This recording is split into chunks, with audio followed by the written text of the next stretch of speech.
Moi, je faisais des meubles d'une façon artisanale, je sculptais des meubles. Puis j'ai découvert au bout de 4-5 ans de mariage que mon épouse jouait du piano. Fait qu'on a acheté un vieux piano. J'ai décapé le piano, j'ai refait le meuble comme j'étais habitué.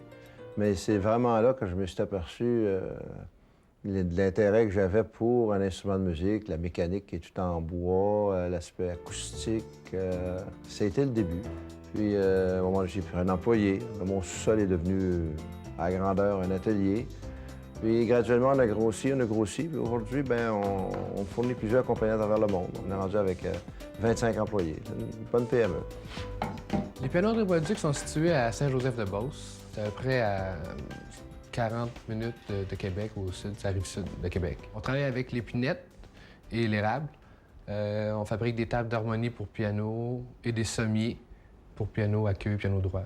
Mon père m'a donné le goût parce que quand j'étais petite, je le voyais accorder souvent ici, dans l'usine. Puis ça m'a donné le goût d'essayer. Quand il était jeune, il descendait dans l'atelier, il venait me voir, puis il venait voir ce que je faisais, puis je les impliquais. Catherine, je faisais poser des petits feutres. Christian, je disais, ben garde le ciseau, les deux mains sur le ciseau, tu te couperas pas. Puis là, je le faisais pratiquer sur le coin de la table. Fait que tranquillement, je pense que je les ai transmis l'amour de ça. Mon épouse, s'est rendue un associé, puis elle est très impliquée. Puis je pense qu'elle adore ça. On a beaucoup de plaisir à travailler ensemble. T'avais-tu autre Non, mais là, choix? je vais écrire à Sauter. Je vais parler du stage de Catherine en Allemagne. Moi, mon travail ici, c'est vraiment la rénovation, la reconstruction des pianos. Je prends des anciens pianos comme celui-ci et puis je le démonte au complet. Puis je le refais en neuf. Je change toutes les pièces majeures et on y refait une beauté. Une technicienne accordeur, ça fait des accords de piano à domicile, plus un peu de technique, réparer les mécaniques, réparer les marteaux, changer des pièces dans le piano. L'accord du piano, contrairement à ce qu'on peut penser, c'est pas complètement de l'oreille, c'est beaucoup mathématique. C'est des divisions d'intervalles qu'on va rediviser puis qu'on va ensuite accorder. Ils ont fait des études un peu en musique, ils ont fait du conservatoire. Et c'est certain qu'ils n'ont pas fait une carrière dans ça, mais il y avait quand même certaines aptitudes. C'est des gens qui sont manuels. Les aptitudes se sont développées tranquillement. Pour aujourd'hui, ils sont très impliqués. On est content. Je pense qu'on a une bonne relève. Quand j'ai fini le secondaire, j'étais pas vraiment un élève très studieux, donc je voulais plus travailler de mes mains. Puis j'ai fait l'école du meuble à Victoriaville. Puis après ça, j'ai travaillé ici 1 an. Après ça, j'ai continué à faire des études. J'étais allé en Allemagne 1 an avec ma sœur. Puis depuis ce temps-là, depuis 97, qu'on est revenu ici à temps plein, puis on travaille à l'année. Il n'y a aucune formation qui existe en Amérique du Nord en tant que facteur de piano, si on veut, ou fabricant de piano. Il y a une formation à Toronto qui existe pour apprendre à accorder, apprendre à faire un peu le service. C'est la seule école d'ailleurs qui est au Canada, puis il y en a une ou deux aux États-Unis. Mais vraiment apprendre à fabriquer le piano, il faut aller en Europe. Les meilleures écoles présentement sont en Allemagne, où mes enfants ont étudié. Quelqu'un qui s'intéresse à l'ébénisterie pourrait peut-être s'intéresser au piano justement parce que c'est un meuble. C'est sûr qu'à l'intérieur du piano, c'est complètement d'autre chose qu'un meuble. À l'intérieur, c'est qu'on mélange beaucoup de métiers, l'ébénisterie et d'autres technologies, ce qui fait que l'instrument est si complexe. Mais ça s'apprend. On commence à la scierie. On part directement de la bille de bois. Donc, on scie le bois, on le fait sécher, on fait toute la transformation jusqu'au produit fini. Plus ça va, moins j'ai le temps de me concentrer uniquement à mon travail de réparation. Plus ça va, plus j'ai à faire à l'usine, aider les employés pour certaines choses, des fois travailler sur des nouveaux produits.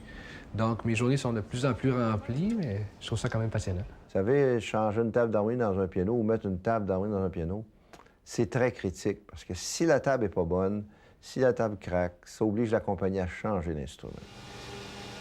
On fabrique des produits avec les meilleurs bois au monde pour faire des instruments de musique. Ici, dans notre région, le climat est excellent pour l'épinette et l'érable, donc ce qui fait que nos produits sont de très haute qualité. On a Fazioli en Italie qui utilise notre sommier pour ses grands concerts. Presque tous les réparateurs américains utilisent nos tables d'harmonie dans les Steinway qui réparent. Les compagnies coréennes, Yongcheng, Samick, qui utilisent nos produits. Je dirais que mes points forts, c'est au niveau des évaluations, tout ce qui est allé chercher les contrats. Peut-être un peu plus le parler de la job. Puis mon frère, lui, c'est vraiment l'usine, les employés. Il fait un peu de... C'est un contremaître, finalement, là. Mes talents à moi sont vraiment concentrés sur la reconstruction. Catherine, elle, c'est plus côté action, la mécanique du piano, l'accord du piano. Donc, ensemble, on fait vraiment le travail au complet. Au fur et à mesure que le temps avance, on s'implique naturellement. Moi, en tout cas, dans mon cas, je m'implique naturellement. Puis j'ai l'intention de la reprendre parce que je trouve que c'est une belle business. C'est un beau travail qui est familial. Je m'entends bien avec mon frère. J'ai confiance en lui, fait que je pense que ça va bien aller. L'avenir avec ma sœur, je la vois bien. Je pense que le fait qu'on soit deux, on peut s'appuyer un l'autre. Des fois, on craint un peu. Des fois, on se demande si on va être à la hauteur de reprendre la relève. Mais je pense qu'on va être bien conseillés, puis ensemble, on va être bon pour passer au travers. Les belles qualités que ça prend pour un technicien, il faut qu'il soit à l'écoute. Il n'est pas là pour se créer un son, il n'est pas là pour se créer un piano. Il est là pour faire un piano pour le musicien. Parce que nous autres, on est là au service, dans le fond, de la musique. C'est pas évident souvent qu'on prend le langage de musicien, qui nous disent qu'un piano chante ou qu'un piano chante pas, qu'un piano a de l'âme ou pas d'âme. Mais là, il faut poser des questions, savoir c'est quoi qu'il veut dire. Puis après ça, il faut être capable d'exécuter sa demande, ce qui n'est pas facile. Ce que j'aime le plus dans mon travail, c'est de voir l'évolution du piano. Souvent, je vais prendre le piano de 1880, puis il y a des pièces qui ont été faites qui sont très complexes, très compliquées, puis ça me donne souvent des nouveaux défis. C'est ce que j'aime le plus, c'est toujours avoir un nouveau défi à surmonter. C'est un super de beau métier. Il n'y a rien de facile, mais c'est un métier qui est le fun parce qu'on fait plaisir. Vous savez, quand on prend un souvenir de famille, un vieux piano, qu'on le répare au complet, qu'on le remet à la famille, tout le monde est heureux.